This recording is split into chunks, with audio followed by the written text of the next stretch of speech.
আস আস আস আস আস। সকাল হোক বা দুপুর কিংবা রাতের নিস্তব্ধতা, রাজশাহীর সিএনবি মোড়ে প্রতিদিনই শোনা যায় হাজারো পাখির কিচিরমিচির শব্দ। শালিক, কাকসহ নানা প্রজাতির পাখিরা ভিড় করে এখানে। উদ্দেশ্য একটাই, খাবার। এই পাখিদের প্রতিদিন নিয়ম করে খাবার দেন বাবু নামের এক পাখিপ্রেমী মানুষ।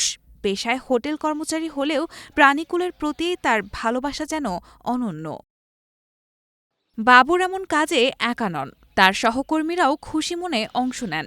হোটেলের অতিরিক্ত খাবার যেমন ভাত, পরোটা বা পুরি সবকিছুই ভাগ পায় পাখিদের জন্য। নিয়মিত খাবার পেয়ে পাখিগুলোর অভ্যাস যেন গড়ে উঠেছে এক অভ্যস্ততায়। বাবুর এই সামান্য ভালোবাসাই হয়ে উঠেছে পাখিদের নির্ভরতার জায়গা।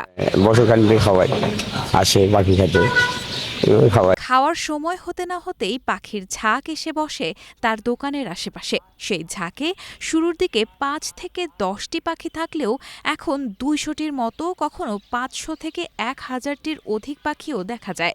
যতক্ষণ না তিনি খাবার দেন ততক্ষণ পাখিগুলো দোকানের বাইরে বিশাল গাছের ডালে অপেক্ষা করতে থাকে। আমাদের এখান থেকে যেদিন আমরা দোকান ওপারের থেকে এপারে নিয়ে এসেছি সেদিন থেকে আমরা পাখিকে খিলাই। প্রকৃতির ভারসাম্য রক্ষায় এমন উদ্যোগ নিঃসন্দেহে অনুকরণীয়। তবে পাখিদের স্থায়ী নিরাপত্তা নিশ্চিত করতে, বিশেষ করে শহরাঞ্চলে পাখির অভয়ারণ্য গড়ে তোলার এখনই সময়, এমনটাই মনে করেন পরিবেশপ্রেমীরা।